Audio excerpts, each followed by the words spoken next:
Y eso es lo que vamos a ver el día de hoy. ¿Qué va a pasar con Job? ¿Qué pasó con Job después de que él se arrepintió y entendió a nuestro Dios? Y para ello les voy a invitar que vayamos a Job capítulo 42 y vamos a estar a ver desde el versículo 7 hasta el versículo número 17. Que Dios siga bendiciendo su palabra y que sea de edificación para todos los que oyen este mensaje.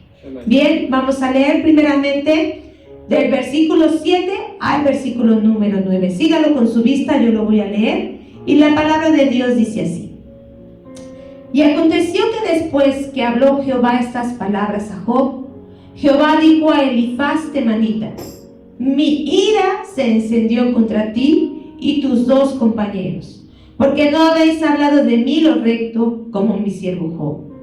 Ahora pues, tomaos 7 becerros y 7 carneros, e id a mi siervo Job, y ofreced holocaustos por vosotros. Y mi siervo Job orará por vosotros, porque de cierto a él atenderé, para no trataros afrentosamente, por cuanto no habéis hablado de mí con rectitud, como mi siervo Job. Fueron pues Elifaz temanita, Bildad sujita, y Zophar naamatita, e hicieron como Jehová les dijo, y Jehová aceptó la oración de Job. Ven, nada más vamos a irnos posicionando en el escenario en el que están sucediendo todas estas cosas. Recordemos que Dios está hablando en medio de un torbellino. Dios sigue hablando de esa manera. Esa escena no se ha borrado, esa escena continúa. Dios hablando en medio de un torbellino a Job. Pero lo interesante de esto es que dice ahí en el versículo número 7: Y aconteció que después que habló Jehová estas palabras a Job, ¿a quién se dirigió? A Elifaz. ¿Y quién era Elifaz? ¿Se acuerdan? De los amigos de Job, ¿sí?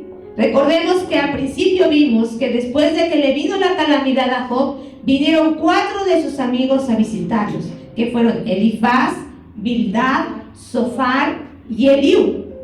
Pero aquí dice la palabra de Dios que después de que habló Dios con Job, se dirige a Elifaz.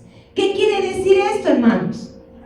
Que durante todo lo que hemos visto, desde Job 38, que Dios empezó a hablar con Job, hasta estos momentos, ellos han estado también ahí.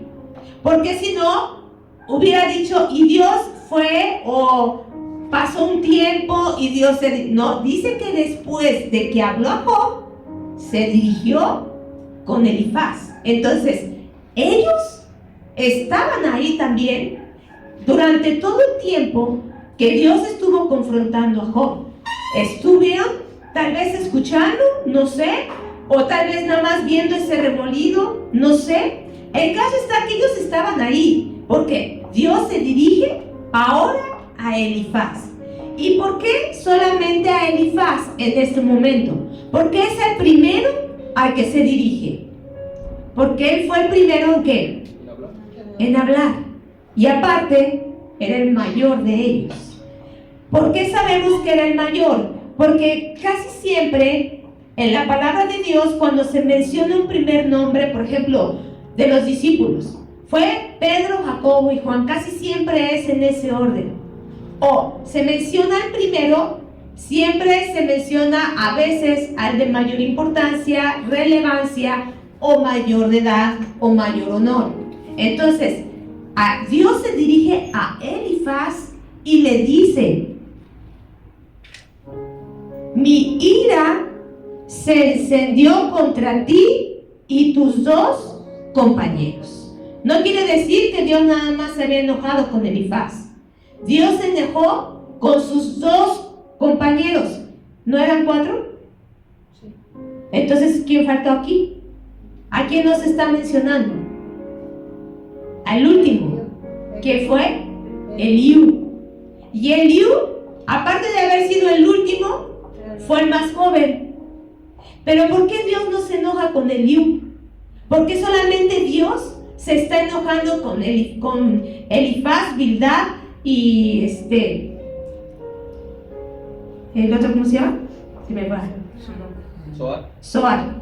¿Sí? ¿Por qué solamente se enoja con ellos? ¿Y por qué no con Eliú? Aquí dice la razón. Le llama la atención a ellos y les dice: mi ira se encendió contra ti y tus dos compañeros, porque ¿qué? No habéis hablado de mí lo recto como mi siervo Job. A ver, ¿cómo está esto? ¿Cómo está esto? ¿Job había hablado bien de Dios? Sí, ¿qué fue lo que vimos durante todo este tiempo? Job se quejó muchas veces y muchas veces habló mal. Pero ¿qué es a lo que se está refiriendo Dios aquí entonces? Fíjate nada más, dice: yo estoy enojado con ustedes porque no hablaron bien de mí. Ellos, cuando fueron a visitar a Job, empezaron bien, ¿sí? ¿Por qué? Porque cuando lo fueron a visitar, dice ahí la palabra de Dios, en el capítulo 1 que ya hemos revisado, dice que ellos llegaron ahí, acudieron a ver el sufrimiento de su amigo. Eso estuvo bien. Llegaron y lloraron con él, ¿sí? Tuvieron empatía con su dolor y permanecieron con él 7 días en silencio. Dice que se sentaron en él igual en ceniza y permanecieron con él durante todo ese tiempo. Pero entonces, ¿dónde estuvo el problema? ¿Por qué Dios se enoja con ellos? ¿Por qué dice Dios que no hablaron bien de él? Y Sofar fue el primero, Elifaz fue el primero en hablar y el que hizo los discursos más largos aparte de todo él. El problema fue, dice, que no hablaron bien. Que no hablaron bien. Y si tú revisas después los discursos de ellos, parecería que estaban hablando bien. El problema es que ellos, ¿se acuerdan de dónde eran? No eran hebreos, ellos eran árabes, ¿sí? El único que era hebreo fue Eliú. Y Eliú fue el que habló bien de Dios. Ellos no hablaron bien. ¿Por qué? Primeramente, porque ellos dijeron durante todos sus discursos que Dios estaba enojado con Job. Y Dios estaba enojado con Job y por eso le había venido el castigo. ¿Eso era verdad? No. Segundo, ellos insistían que Job había pecado y por eso le había venido el castigo. ¿Y eso era cierto? No. ¿Sí? Eso no era cierto. Y aparte, todo lo que ellos hablaron se oía bonito, pero eran filosofías de ellos, su entendimiento, lo que ellos creían de Dios, lo que ellos sabían de Dios, al igual que Job. Su conocimiento era muy limitado, pero entonces ellos se atrevieron a hablar de esta manera y dijeron: no, es que Dios no puede castigar a un justo. Es que, ¿cómo crees? ¿Cuándo se ha visto que Dios castigue a un justo? De seguro tus hijos hicieron algo mal. Fue uno de ellos el que se atrevió a decir: no, tus hijos hicieron mal y por eso Dios los mató. Pero sabemos que eso no fue así. Y entendimos que muchas veces también hemos creído nosotros esto, que a veces cuando vienen pruebas es porque nos portamos mal, y cuando somos bendecidos es porque nos portamos bien, y no es así. Ese tipo de pensamiento lo tenemos que quitar. Estamos equivocados porque juzgamos a Dios mal y lo estamos juzgando conforme a nuestros pensamientos, conforme a nuestros parámetros, conforme a nuestra justicia, y entonces ahí es donde nos equivocamos.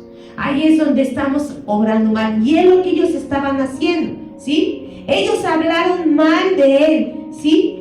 No sabían, no hablaron lo correcto acerca de Dios. Y aparte, fíjate que aquí Dios defiende a Job. Y como dice, mi siervo. Y vuelve a reiterar que él era un hombre recto, porque dice: no habéis hablado de mí lo recto como mi siervo Job, ¿sí? Entonces, Dios aquí vuelve a reiterar, como al principio, las virtudes de Job. ¿Cuáles eran las 4 virtudes que Dios había dicho de Job? Que era hombre perfecto, recto, temeroso de Dios y apartado del mal.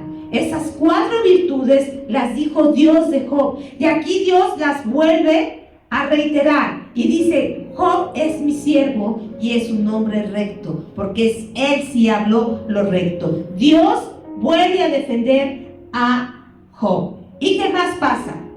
Dice versículo número 8. Ahora pues, tomaos 7 becerros y 7 carneros, e id a mi siervo Job, y ofrecer holocaustos por vosotros, y mi siervo orará por vosotros, porque de cierto a él atenderé, para no tratarlos afrentosamente, por cuanto no habéis hablado de mí con rectitud como mi siervo Job. ¿Qué les manda Dios hacer? Dios les manda que ofrezcan un holocausto. Un holocausto de expiación por el pecado, ¿sí? Y miren nada más, hay muchos datos aquí, hermano.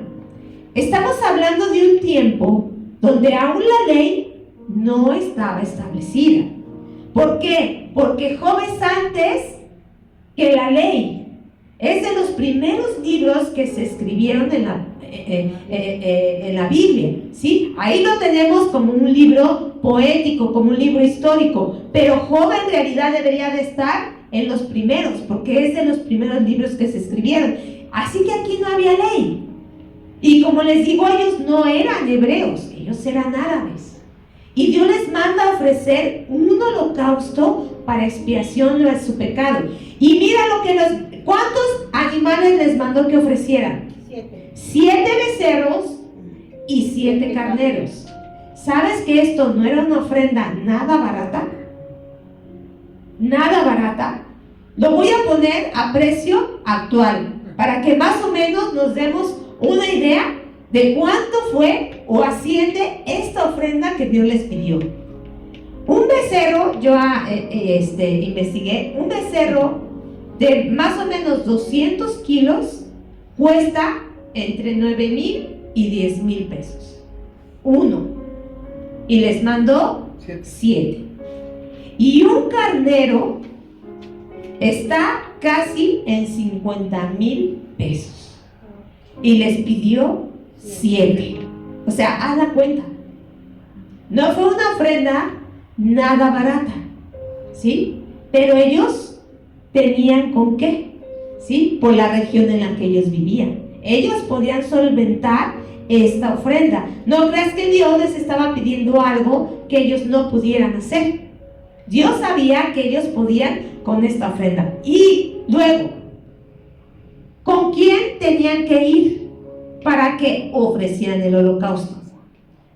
Lo mandaron con Job, no con un sacerdote, como después en la ley así era estipulado. ¿Quiénes eran los únicos que podían ofrecer un holocausto? Los sacerdotes, ¿sí? Pero aquí Dios le dice que fueran con Job.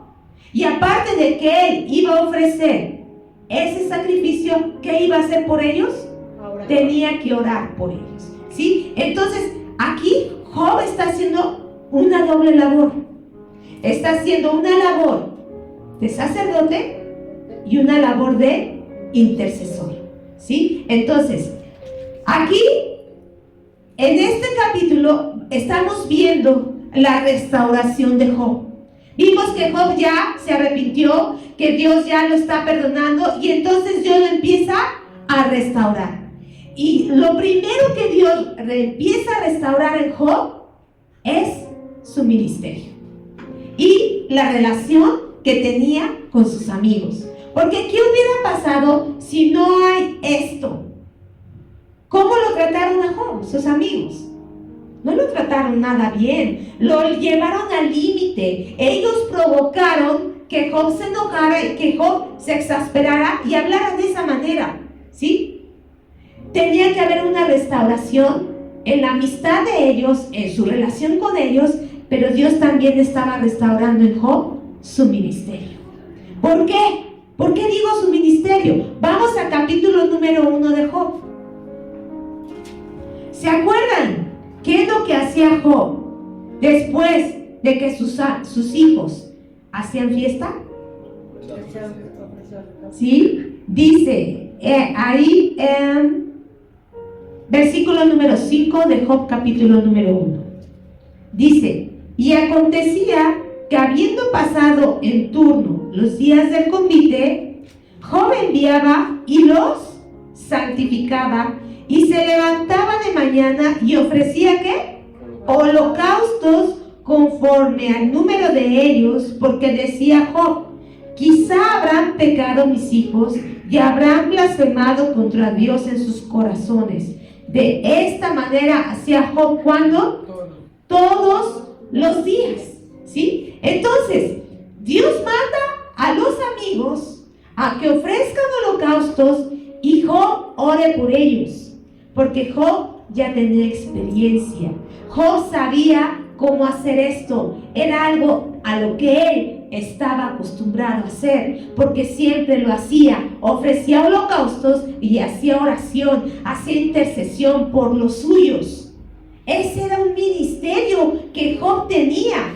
No nada más era el ser un hombre rico, el ser un hombre próspero. Cuando leemos Job, dice que él aconsejaba. Ya venía la gente a él para escucharlo hablar, porque era un hombre que también tenía sabiduría, hablaba bien, tenía comunión con Dios. Entonces, aquí es bien interesante, hermano, ver esto. Dios lo manda a sus amigos para que Job fuera restablecido en su ministerio. Y esto es bien importante, porque después fíjate nada más como dice: porque de cierto a él atenderé para no tratarlos afrentosamente, por cuanto, y vuelve a reiterar, por cuanto ustedes no han hablado bien con rectitud como lo hizo mi siervo Job. Dice en otra versión: para no hacerles ningún daño, aunque se lo merecen por no haber dicho la verdad. Lo que Job hizo por sus amigos fue muy importante, porque esa intercesión, ese holocausto, ese sacrificio impidió que viniera un castigo contra ellos. Y aquí en esto estamos viendo la figura de nuestro Señor Jesucristo. ¿Por qué? Porque si el Señor Jesucristo no hubiera sido entregado por nosotros como sacrificio perfecto, ¿qué pasaría con nosotros? Nosotros seríamos dignos del castigo, de la ira de Dios. Pero por el sacrificio de nuestro Señor Jesucristo, ahora ya no hay ninguna condenación para nosotros. Ya no hay ningún castigo, porque Él se ofreció. Y aparte, Él intercede por cada uno de nosotros al Padre. Él es nuestro intercesor. Entonces aquí está inmersa la figura de nuestro Señor Jesucristo en este sacrificio, en lo que Dios está haciendo con Job, ¿sí? Y también, hermano, es bien interesante saber que Dios no solamente estuvo escuchando a Job, no solamente escuchó todo lo que Job habló, sino también escuchó lo que los demás hablaron. Lo que los demás estuvieron hablando, no solamente a Job, sino estuvo escuchando a todos. El hecho de que Dios no hubiera intervenido en ese momento, cuando ellos hablaron durante todos esos discursos, no sabemos bien cuántos meses de prueba fue que tuvo Job, pero sabemos que fueron meses, ¿sí? Durante todo ese tiempo que ellos hablaron y que ellos vinieron, Dios escuchó. Dios estuvo presente. Solo que Él no había intervenido porque todavía no era el tiempo que Él tenía que intervenir. Así que, hermano, tenemos nosotros que tener cuidado siempre y cuidar nuestras palabras. Porque no por el hecho de que en el momento no nos pase nada, no suceda nada, Dios no intervenga, no quiere decir que no va a haber consecuencias por lo que nosotros hablamos. La palabra de Dios nos enseña que debemos de ser cuidadosos con nuestras palabras, con lo que decimos. Vamos a ver qué dice Mateo 12:36. Fíjate lo que dice aquí. Mas yo os digo que de toda palabra ociosa que hablen los hombres, de ella darán cuenta en el día del juicio. El que sigue, por favor. Porque por tus palabras serás justificado y por tus palabras serás condenado. ¿Sí? Aquí Dios recomienda, por eso vimos durante todo este tiempo que debemos de ser tardos para hablar, ¿sí? Y prontos para escuchar. Lo dice Santiago, ¿verdad? Lo vimos durante este tiempo. ¿Por qué? Porque Dios escucha. Dios escucha todo, ¿sí? Y Dios lleva registro de todo. No creas que Dios ya se le olvidó cuando nosotros nos enojamos, cuando nosotros maldecimos, cuando nosotros hablamos mal, cuando nosotros hablamos bien, cuando nosotros hemos hablado lo correcto. Dios lo sabe. Dios lo sabe.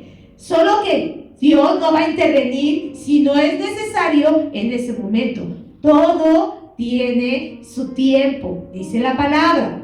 Tiempo de sembrar, tiempo de cosechar. ¿A poco tú cuando siembras, luego cosechas? No, se lleva un tiempo, ¿sí? El tiempo en el que la semilla debe de germinar y dar su fruto. Así igual es con nosotros, hermano. Y Dios por eso tiene su tiempo para que nosotros, ¿sí?, tengamos ese momento, ¿sí? ¿Y qué hicieron ellos? Dice la palabra de Dios. Volvamos a Job capítulo 42, versículo 9. Y fueron pues Elifaz temanita, Bildad sujita y Sufar naamatita, e hicieron como Jehová les dijo, y Jehová aceptó la oración de Job. Fíjate nada más, es importante esto. ¿Por qué? ¿Te imaginas la cara de sorpresa que fue para ellos que Dios estuviera enojado con ellos? ¿Te imaginas cómo después de todo este tiempo ellos pensaban que estaban haciendo bien? Ellos pensaron que estaban aconsejando bien a Job. No lo estaban haciendo, como decimos nosotros, de mala leche. No lo estaban haciendo mal, ¿sí? Y Dios les dice, ¿saben qué? Tache. Lo que ustedes estuvieron haciendo durante este tiempo estuvo mal. ¿Te imaginas la sorpresa que fue para ellos? Ahora, dice, ellos fueron e hicieron como Dios les dijo. No pusieron ninguna oposición. Bien pudieron haber dicho, Dios, ¿qué te pasa? Pues si nosotros estuvimos aquí con él, le dijimos que se arrepintiera, pues ¿cuál fue nuestro error? ¿Qué fue lo que hicimos mal? No pusieron oposición, ni por la cantidad que ellos tenían que invertir en esa ofrenda. Ya vimos que no era una ofrenda barata, ¿sí? Y aparte, tener que ir con Job y que él orara por ellos para que así Dios los aceptara. Dios es sabio, hermano, y Dios sabe cómo hace las cosas. Tenía que haber una restauración completa en todos los aspectos. Y es fácil, hermano, que tú vayas y pidas que ore por ti aquel con el cual estás enojado, o con el que tal vez tú pensaste que tú estabas haciendo mal y ahora resulta que estaba él haciendo bien. No es fácil. No es fácil a veces ir con la persona que te ofendió. Es fácil ir. Es fácil y pedirle que él ore por ti. Y si Dios te lo pide, y ahí está tu restauración, y ahí está tu bendición, ¿lo vas a hacer? No es fácil. Podemos decir ahorita, sí voy, pero no es fácil hacerlo. Pero ellos entendieron, no fueron soberbios. No fueron soberbios, fueron humildes. Fueron humildes y fueron a dónde y cómo, y todo lo que Dios les dijo que tenían que hacer, lo hicieron. Y entonces dice que Dios aceptó la oración de Job, ¿sí? ¿Por qué? Porque dice, yo a él lo voy a oír. Y como vimos, lo importantísimo, lo primero que Dios restaura, lo primero que Dios restauró en la vida de Job fue su comunión con él y su ministerio. Eso es lo primero. Después de una prueba, hermano, muchas veces nosotros queremos que primero se nos quite la afrenta, se nos quite el dolor, se nos quite la situación difícil para que entonces así podamos orar, podamos entonces... Y no, hermano, lo primero que tiene que restablecer, cuando tú entiendes que Dios está teniendo un propósito en tu vida, lo primero que tienes que hacer es orar. Lo primero que tienes que hacer es restaurar tu comunión con Él. Porque muchas veces estamos enojados con Dios por una situación, ¿sí? ¿Y por qué Dios? ¿Por qué a mí? ¿Por qué me pasó esto? Porque sí, así somos. Es a veces nuestra primera reacción, ¿sí? Pero cuando entendemos y comprendemos que eso no es lo correcto, que eso es lo que no debemos de hacer, tenemos que ir y humillarnos, ir y orar, ir y restablecer la comunión con Dios. Es lo primero que tenemos que hacer. Fíjate que lo importante que es esto, cuando el pueblo de Israel regresó del cautiverio, que estuvo 70 años en la nación de Babilonia, y regresaron a su ciudad, lo primero que restablecieron, además de sus casas y de estar en su lugar, vamos a ver qué fue. Vamos a Esdras, capítulo número 3, versículos 1 y 2. Dice: cuando llegó el mes séptimo, estando los hijos de Israel ya establecidos en las ciudades, se juntó el pueblo como un solo hombre en Jerusalén. Entonces se levantaron Jesúa, hijo de Josadac, y sus hermanos los sacerdotes, y Zorobabel, hijo de Salatiel, y sus hermanos, y edificaron ¿qué? El altar del Dios de Israel, para ofrecer sobre él holocaustos, como está escrito en la ley de Moisés, varón de Dios. ¿Qué fue lo primero que ellos levantaron una vez que ya estaban establecidos? El altar. ¿Y en el altar qué se hace? Ofrecer holocaustos. Y el altar que representa nuestra comunión, nuestra relación con Dios. Así que, hermanos, lo primero que debe de ser restablecido en nuestra vida, cuando tú has caído, cuando tú te has equivocado, cuando hemos pasado por situaciones difíciles, es levantar nuestro altar, levantar nuestra oración y nuestra ofrenda a nuestro Dios. Y aquí es lo que le estaba haciendo Dios con Job. Lo primero que restableció en él fue su comunión, su ministerio. ¿Qué más hizo Dios?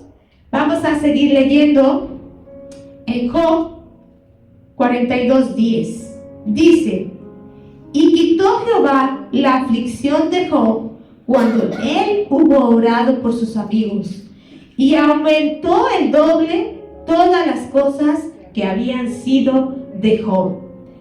En el Tanaj, que es otra versión del Antiguo Testamento, fíjate lo que dice: entonces el Eterno retiró el cautiverio de Job por haber rogado por sus amigos. Qué importante es la comunión con nuestro Dios.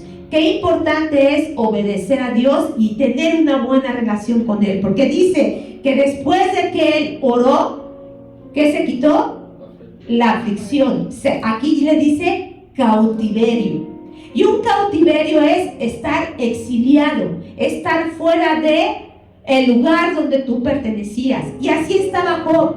Job estaba fuera de, ¿por qué? Se quedó, recordemos, sin familia, porque se le murieron todos sus hijos. Se quedó sin bienes, porque se murieron todos sus ganados. Se quedó sin salud, porque le vino una sarna maligna, ¿sí? Y eso lo mantenía a él aislado, ¿sí? Es como una lepra, vamos a decir, una enfermedad que te tiene que mantener aislado. Entonces, Job, imagínate el escenario en el que él estaba en un cautiverio, estaba exiliado, ¿sí? Estaba apartado, pero al momento de que él ora, dice aquí que Dios retiró su cautiverio. Dios quita las ataduras, Dios empieza a restaurar esa calamidad y Dios saca del escombro a Job. Ya no iba a estar más en el escombro, ya no iba a estar más sobre cenizas, ya no iba a estar más sobre destrucción. Amén. Dios levanta a Job. Amén. Dios lo saca de ahí. Pero cuando él, ¿qué hizo? Oró. Cuando él oró por sus amigos, ¿sí? Eso es lo más importante, porque después dice, aparte de que Dios quitó la aflicción, ¿qué más hizo Dios con él? ¿Aumentó qué? El doble de sus bienes. Ahorita vamos a ver eso. Ahorita vamos a dejar eso tantito de lado. ¿Qué otra cosa más restaura Dios en Job? Lo levanta, lo saca del escombro, lo restaura su comunión. ¿Y qué más hizo? Vamos a ver versículos 11 en adelante. Y vinieron a él todos sus hermanos y todas sus hermanas y todos los que antes le habían conocido, y comieron con él pan en su casa, y se condolieron con él, y le consolaron de todo el mal que Jehová había traído sobre él. Y cada uno de ellos le dio una pieza de dinero y un anillo de oro. Entonces Job sí tenía familia. Dice aquí que tenía, ¿qué? Hermanos y hermanas. ¿Dónde estaban entonces? ¿Dónde estuvieron durante todo este tiempo de prueba? Nunca se presentaron. Los únicos que se presentaron con Job, dice, vimos que fueron sus amigos, pero su familia no se presentó. Por eso dice que él estaba en cautiverio, porque él estaba solo. Lo dejaron solo durante todo este tiempo de prueba. Yo no sé cuántos de ustedes les ha pasado eso.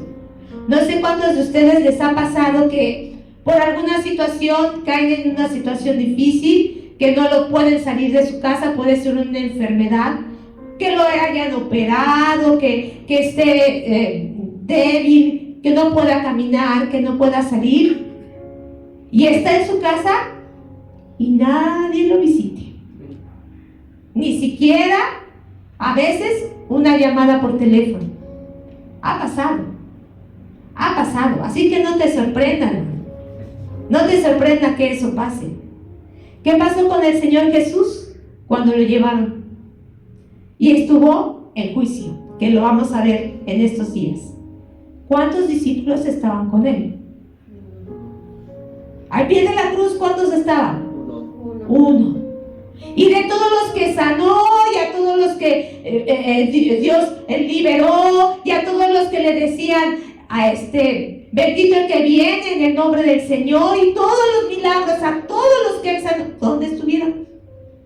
Bueno, sus hermanos, sus hermanas, porque también el Señor Jesús tuvo hermanos, tuvo hermanas, ¿dónde estuvieron?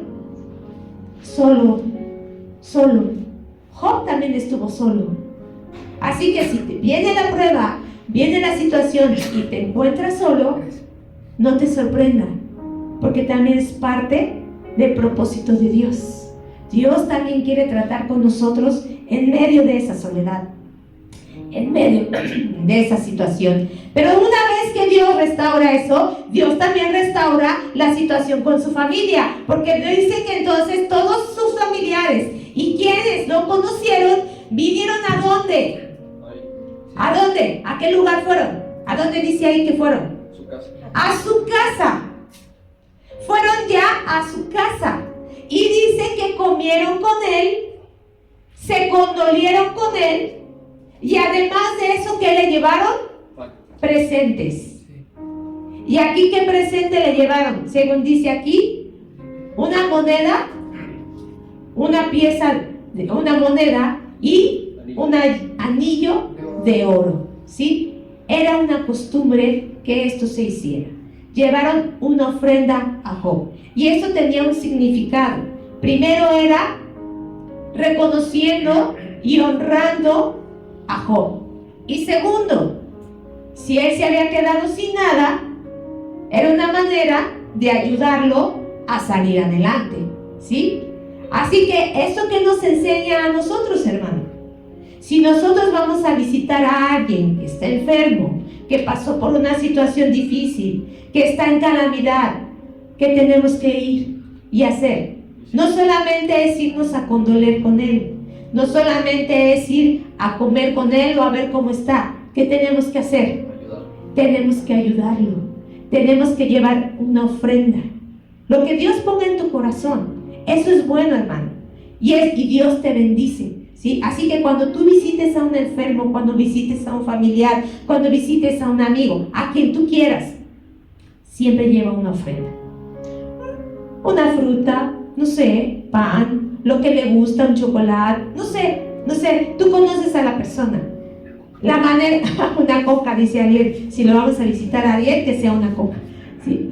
a lo que las personas les guste y ayudándoles en su necesidad. Por ejemplo, si es un funeral, se necesita, ¿no? Bien, son gastos, hay situaciones. Si, por ejemplo, acaba de dar a luz, si estuvo operado, no sé, siempre hay necesidad, hermano. Lleva una ofrenda y verás cómo Dios te va a bendecir, porque eso es agradable delante de los ojos de Dios. Y aquí ellos fue lo que hicieron, su familia hizo eso, pero también era un propósito. No solamente iban a ver cómo estaba Job, cómo había Dios, sino que era el momento de que Job, ¿qué hiciera? Testificara con su familia cómo es lo que Dios había hecho con él. Era momento de testificar, era momento de declarar. Ahora sí Dios podía decir: yo tengo a un Dios incomparable. Sí, amén. Yo tengo a un Dios grande, a un Dios fuerte, a un Dios poderoso. Ahora conozco a mi Dios, porque ya no lo conozco solamente de oídas, sino es un Dios real en mi vida. Y entonces era el momento en que Job pudiera testificarle a sus hermanos, a sus hermanas, a sus compañeros del Dios grande que él tenía. Dios se la sabe, hermano. Dios tiene propósito, no solamente es porque sí. Yo recuerdo mucho cuando a mi hermano Armando le dio infarto. Ya tiene 10 años, hermano, más o menos, que él estuvo hospitalizado. 12. Fue una de mis primas que no conocen de la palabra y ni quieren, se oponen. Pero fue a verlo. Y lo primero que le dijo fue: ¿qué pasó? ¿Dónde está tu Dios? Lo primerito, en lugar de ¿cómo estás? Y es: ¿qué pasó? Pues no, que ustedes, que no sé qué. ¿Dónde está tu Dios? Pues Dios está ahí. Y es momento de declararlo. Y es momento de decirle. En otra ocasión mi prima no hubiera ido a verlo. ¿Cuántas veces te he ido a ver a tu casa? No. Era la oportunidad de que lo fuera a ver. Y era la oportunidad de ahí de testificarle que ahí estaba Dios. ¿Sí? Y así es Dios con nosotros. Dios, si te permite caer en una situación, en un hospital, en la cárcel, en una situación difícil, es el momento en el que tú testifiques, que tú lleves la palabra, de que ahí la gente conozca a tu Dios, a ese Dios grande y a ese Dios poderoso. Y por eso aquí Dios restablece ahora la situación con su familia. Entonces, primero fue la situación espiritual. Primero Dios restauró lo espiritual en Job, ¿sí? Y después vino lo demás.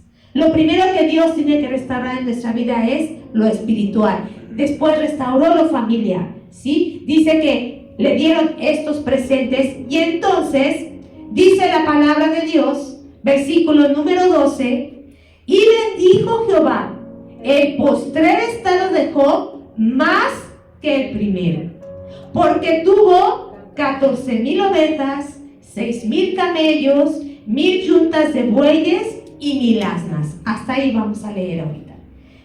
Vimos en el versículo número 10 que después de que Job oró por sus amigos, Dios quitó su cautividad. ¿Y qué dice la parte última del versículo número 10?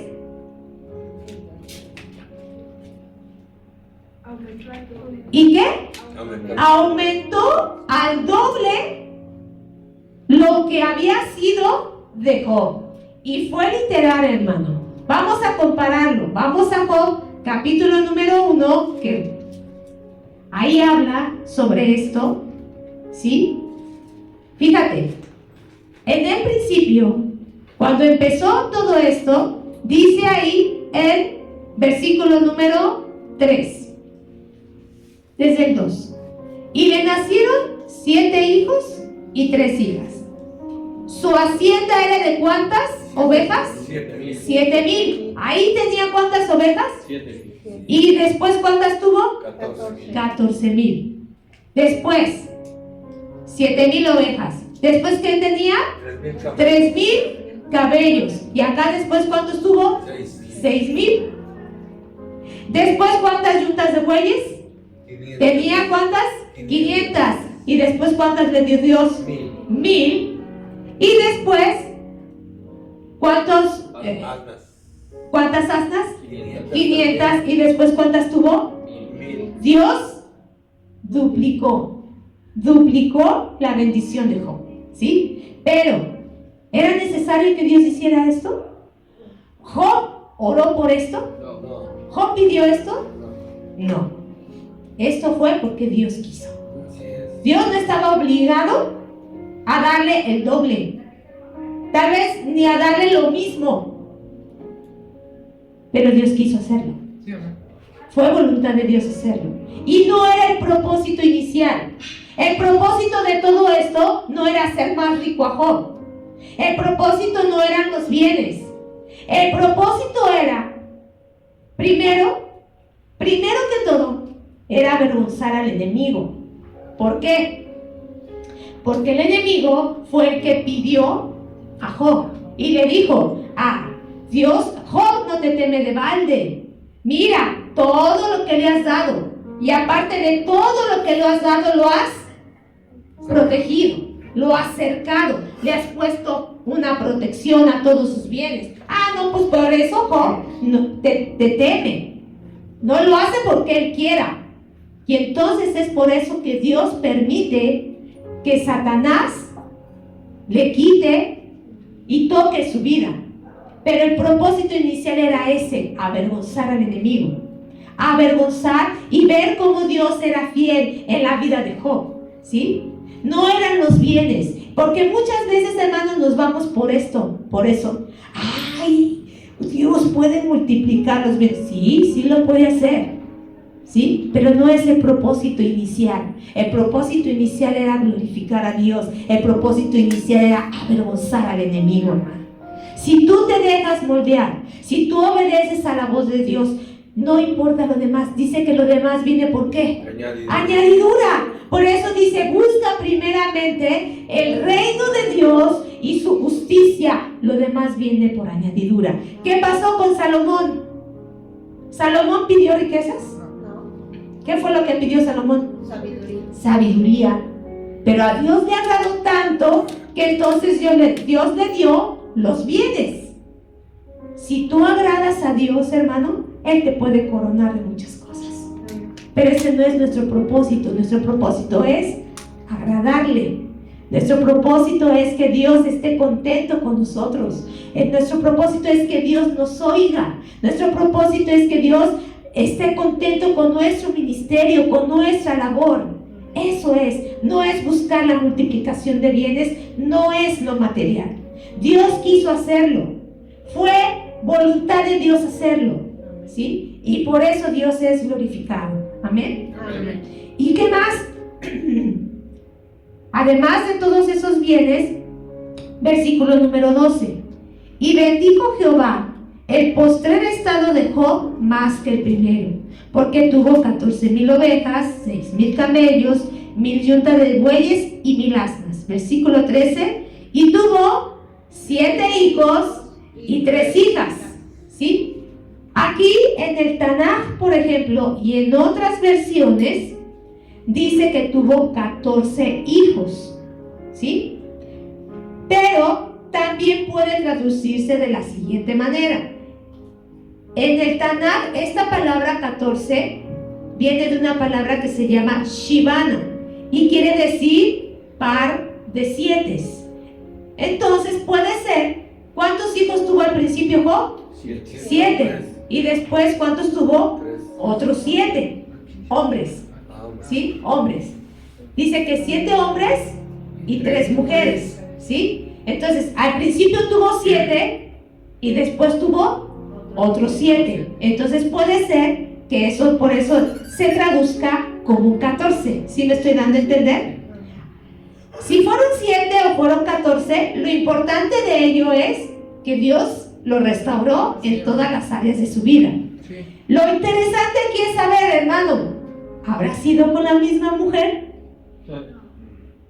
¿Habrá sido con su misma esposa? No habla más de ella. Ya no se habla más de ella. Solamente cuando le dio un mal consejo, ¿verdad? Porque ¿qué le dijo a Job? Maldice a Dios y muérete. Podríamos creer que no, Pero no dice más, no dice, y también le dio una nueva esposa, más sabia, tal vez más hermosa, que lo apoyó. Quisiéramos creer que sí, pero no lo dice. Puede ser que también su esposa haya reflexionado, se haya arrepentido, pero no lo sabemos. Será una incógnita de la que le preguntaremos a Dios en el cielo. Señor, ¿fue con su misma esposa o le diste una nueva? Pero aquí no lo dice. Aquí lo importante es que Dios restauró su vida familiar y le dio 7 hijos y 3 hijas. Y lo interesante también de esto, hermano, es, ¿sabemos el nombre de los primeros hijos de Job? No. ¿De sus hijas? No. Aquí tampoco menciona el nombre de los hijos. ¿Pero qué crees? Menciona el nombre de las hijas y vamos a ver. Y llamó el nombre de la primera Jemima, la de la segunda Cesia o Quesia, y de la tercera Keren-Hapuk. ¿Y qué significan estos nombres? Son interesantes, tienen un significado importante. Jemima o Yemima significa tórtola o brillo de día y quiere significar que llegaron los días de felicidad. Quesia o Cesia significa casia, canela o perfume fino o una ofrenda de olor fragante. Y Keren-Hapuk significa vasija de pintura, cuerno de belleza, recipiente donde se guardan los cosméticos femeninos. ¿Qué quiere decir? Que era una mujer muy hermosa que no necesitaba de cosméticos, porque ella era una persona muy hermosa. Y aquí lo dice, versículo número 15. Y no había mujeres tan hermosas como las hijas de Job, pero ¿en dónde? En toda la tierra. No dice solamente de su casa, no solamente dice de su familia, sino de toda la tierra. Y además de ello, les dio su padre herencia entre sus hermanos. Y esto no se daba con las mujeres. La herencia solamente era para los hijos y principalmente para el primogénito, ese que se llevaba la mayor parte. Los demás hijos varones solamente un porcentaje y las mujeres nada más las gracias. ¿Por qué? Porque ellas iban a recibir porción de su marido. Quien las tenía que restituir a ellas era el marido. Pero aquí no. Aquí no. Dice que aquí se les dio herencia igual que a sus hermanos. ¿Sí? Aquí es algo importante. Recordemos que ellos no eran hebreos. Ellos eran árabes. ¿Sí? Nacieron en esa tierra de Árabe. Así que aquí Dios bendijo en todo a Job. Les dio mujeres hermosas, ¿sí? ¿Y qué más? Después de esto vivió Job, ¿cuánto? 140 años, y vio a sus hijos y a los hijos de sus hijos hasta la tercera y cuarta generación. Vio a sus tataranietos. ¿Quién tiene tatarabuela? No, Ana tiene bisabuela, que es mi abuelita. Yo todavía, gracias a Dios, tengo a mi abuelita que está... Dani es la que tiene tataranieta. ¿Por qué? Tatarabuela, perdón. Tiene tatarabuela Dani, ¿sí? Ella sí tiene tatarabuela. Así es que a esa edad, Job pudo ver hasta su cuarta generación. Es una gran bendición. Es una gran bendición que Dios le dio. ¿Por qué? Porque dice que murió viejo y lleno de días, ¿sí? Bendecido por todos lados. Dios lo bendijo en todas las áreas de su vida. ¿Y qué es lo que Dios nos quiso enseñar a través de todo esto? Job comenzó como un hombre rico y piadoso. Terminó como un hombre más rico y más piadoso, ¿sí? No dejó de ser como él era. Él se mantuvo como un hombre perfecto, recto, temeroso de Dios y apartado de él, ¿sí? En todos sus días. El libro de Job nos demuestra que todos estaban equivocados, hermano. Los amigos de Job, por no hablar lo correcto de Dios. Job, por no entender el propósito de Dios. Y el enemigo, por creer que Job temía a Dios de balde, y no fue así, sino que Job temía en verdad a Dios porque lo amaba, porque lo temía. Y mira nada más lo maravilloso que es, hermano. Si con el poco conocimiento que tenía Job era así, imagínate cómo fue después de que ya conoció mejor a Dios. Con el poquito de conocimiento que tenía, era así, hermano. Nosotros, hermano, tenemos este tesoro. Y a veces ni siquiera tememos a Dios. Ni siquiera. Y tenemos mucho más conocimiento que Job, que el que tuvo él en un principio. Y a veces no nos podemos compararnos con él en esas cualidades. ¿Dios podrá decir lo mismo de nosotros? Así que, ¿qué tenemos que hacer, hermanos? Seguirnos esforzando. ¿Sí? Amén. Gloria a Dios. ¿Qué más nos enseña el libro de Job, hermano? Que juzgar a Dios, su carácter de Dios, basándonos en nuestro limitado conocimiento, es un error. Y es una gran tontería. ¿Sí? Hemos actuado mal. Querer juzgar a Dios bajo nuestros parámetros, bajo nuestros pensamientos, bajo nuestra justicia. Dios no es así. Dios va mucho más allá, ¿sí? Él juzga bien su universo, ¿sí? Él sabe juzgar el universo. Él sabe juzgar a la creación, ¿sí? Él no se equivoca en ninguno de sus juicios. Él es justo, Él es verdadero. Vincular a Dios a nuestra comprensión de justicia para culparlo por nuestros sufrimientos es un grave error también que hemos cometido, ¿sí? Creer que estamos sufriendo sin necesidad, ¿sí? Creer que solamente el sufrimiento es para el pecador, creer que solamente Dios castiga a los pecadores como ellos pensaban, o creer que solamente Dios bendice a los que se portan bien. No, Dios es soberano. Dice que Él sale a salir su sol sobre justos e injustos. ¿Y por qué lo hace? Porque Él quiere, porque a Él le place. Nadie le va a decir por qué lo haces así. Él es soberano, ¿sí? Y tenemos que entender, la riqueza recuperada por Job fue un don de Dios. No estaba obligado a duplicar su fortuna, y eso no era el objetivo. Y tampoco fue la respuesta de Dios a su obediencia, ¿sí? Dios, si eso lo hizo Dios, es porque a Él le plació hacerlo así, ¿sí? En el sufrimiento, aunque parezca que Dios está en nuestra contra o ausente, Él siempre estará a nuestro favor si nosotros mantenemos nuestra integridad.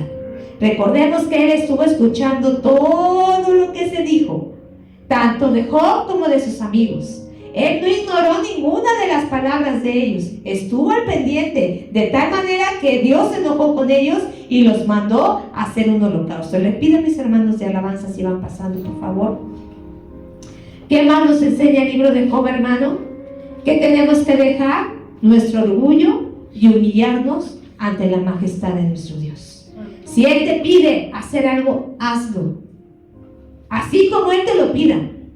Aunque sea difícil de entender, aunque te cueste monetariamente y aunque te cueste físicamente, porque ahí es donde está la bendición. Los amigos de Job hicieron como Dios les mandó: ir y ofrecer el holocausto, ir con Job para que orara por ellos, y entonces ahí fue donde Dios los bendijo. ¿Te acuerdas de Naamán? Sí. Que lo acabamos de ver. Solamente tenía que ir y sumergirse 7 veces en el Jordán para ser sano. ¿Y qué pasó con él? ¿Su orgullo se lo dejó hacer al principio? No. ¿Qué dijo él? Ay, no, pues ¿cómo? Si hay mejores ríos. ¿Y qué le dijo su siervo? Señor, si solamente haciendo eso usted va a ser restaurado. Lo hizo, ¿y qué pasó con él? Fue restaurado. Así que lo que Dios te pide hacer, hazlo. No dudes, porque ahí está la bendición de Dios.